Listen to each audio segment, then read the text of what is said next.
সাতকরা দিয়ে গরুর মাংস, খাসির মাংস অনেকে খেলেও শুটকি মাংস কেউ খেয়েছে কিনা এটা আমি জানি না। আজকে আমি গরুর শুটকি মাংস দিয়ে এই সাতকরা রান্না করছি। তেলের মধ্যে শুকনো মরিচের ফোড়ন, আস্ত গরম মশলা, পেঁয়াজ, রসুন কুচি, আদা বাটা দিয়ে সুন্দর করে কষিয়ে নিচ্ছি। আর মাংস রান্না করার জন্য যে যে মশলাগুলো লাগে, গুঁড়া মশলা সবকিছুই দিয়ে খুব ভালোভাবে এই মশলাটা ভালোভাবে কষিয়ে নিচ্ছি।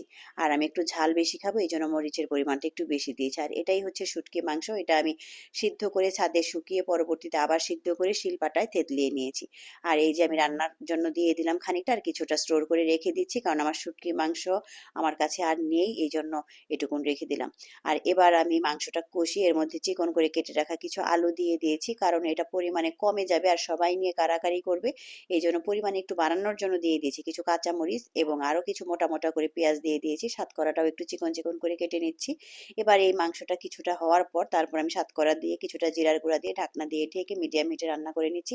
এটা থেকে এতটা সুঘ্রাণ ছড়িয়ে গিয়েছে যে আমি আর নিজেকে স্থির রাখতে পারছিলাম না।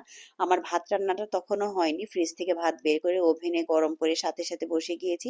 মানে এটা খেতে যে কি মজা, যে একবার খেয়েছে সেই বুঝতে পারবে, আর যে খায়নি সে কোনোদিন বুঝতে পারবে না।